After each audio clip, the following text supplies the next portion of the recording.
दोस्तों, रामानंद सागर जी द्वारा बनाया गया रामायण प्राचीन भारतीय संस्कृत महाकाव्य रामायण पर आधारित एक भारतीय हिंदी भाषा की टेलीविजन शो है। इस शो का निर्माण, लेखन और निर्देशन रामानंद सागर जी द्वारा किया गया था। यह धारावाहिक मूल रूप से 1987 और 1988 के बीच डीडी नेशनल पर प्रसारित हुआ था और इसे अशोक कुमार और निर्देशक रामानंद सागर जी द्वारा बनाया गया था। इस टीवी शो के संगीतकार रविंद्र जैन जी थे।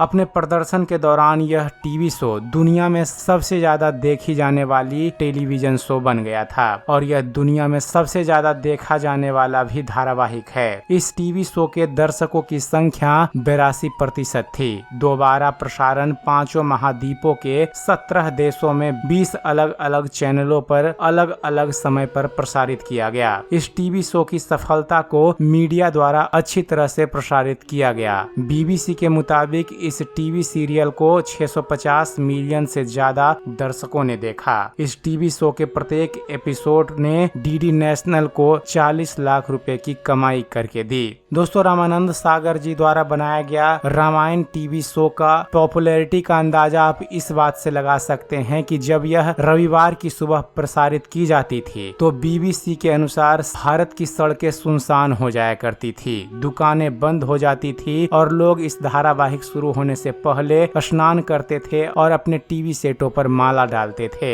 यह TV show 2020 corona virus lockdown के दौरान फिर से प्रसारित किया गया और विश्व स्तर पर दर्शकों की संख्या के कई रिकॉर्ड तोड़ दिए। यह टीवी शो 16 अप्रैल 2020 को 17 मिलियन दर्शकों के साथ दुनिया में सबसे ज्यादा देखा जाने वाला टीवी शो बन गया। तो चलिए दोस्तों, आज के अपने इस वीडियो में हम आपको रामानंद सागर जी द्वारा बनाया गया रामायण में प्रभु श्री राम के मुख से निकले गए 11 सर्वश्रेष्ठ संवादों के बारे में आपको जानकारी देते हैं। प्रभु श्री राम द्वारा बोले गए ये संवाद नैतिक ज्ञान से भरे हुए हैं, जो ईमानदारी, सत्यनिष्ठा और धार्मिकता के सिद्धांतों को बनाए रखते हुए जीवन की चुनौतियों का सामना करने के बारे में व्यक्ति को मार्गदर्शन प्रदान करते हैं।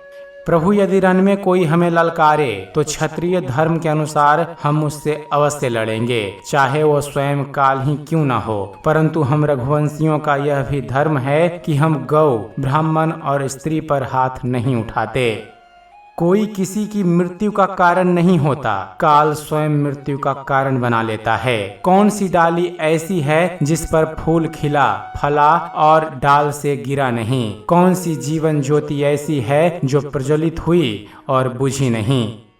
मैं, तुम, पृथ्वी पर जन्मा प्रत्येक जीव सब एक दिन काल के गाल में चले जाएंगे। ये विधि का विधान है कि धरातल पर स्थित चल अचल सब का अंत एक न एक दिन अवश्य है। संसार में 3 प्रकार के प्राणी होते हैं। एक केवल कहते हैं, दूसरे कहते हैं और करते भी हैं, तीसरे केवल करते हैं, उसे बखानते नहीं।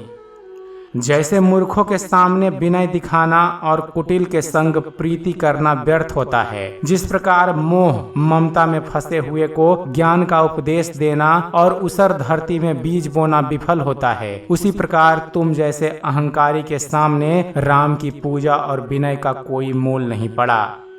समस्त देवी देवता और यहाँ के चर चर जीव इस बात के साक्षी रहे हैं कि मेरे पास समस्त समुद्रों को सुखा देने की शक्ति होते हुए भी मैंने वरुण देवता का मान रखने के लिए पूर्ण विनय और सच्चे हृदय से समुद्र की पूजा की है और सेना सहित पार जाने में इनसे सहायता मांगी है, परंतु इस सठ ने मेरा उपहास ही किया है। शास्त्र कहता है, जैसे केला काटने पर ही फल देता है, उसी प्रकार नीच दंड देने पर ही झुकता है। अतः अब मैं ब्रह्मास्त्र का संधान करके इस समुद्र को पाताल तक सोख दूंगा।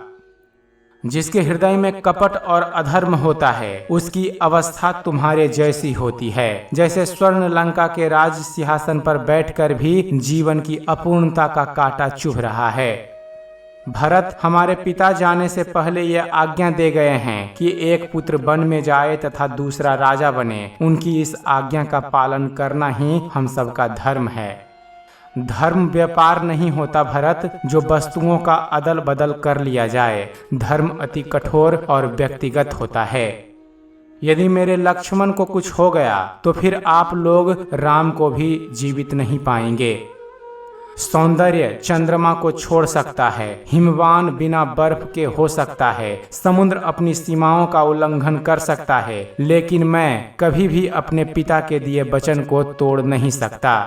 तो दोस्तों यह थे रामायण टीवी शो में भगवान राम के द्वारा बोले गए कुछ सर्वश्रेष्ठ संवाद। ये संवाद नैतिकता और ज्ञान से भरे हुए हैं और हमें ये सिखाते हैं कि एक अच्छा जीवन कैसे जीना चाहिए। तो उम्मीद करते हैं फ्रेंड्स आप सभी को हमारा वीडियो पसंद आया होगा। वीडियो पसंद आया हो तो वीडियो को लाइक और शेयर करना मत भूलिएगा और ऐसे ही ज्ञानवर्धक वीडियो देखते रहने के लिए आप हमारे इस चैनल को सब्सक्राइब जरूर कीजिएगा। आप हमारे इस चैनल को सब्सक्राइब कीजिए और देखते रहिए, जानते रहिए। धन्यवाद। जय हिंद।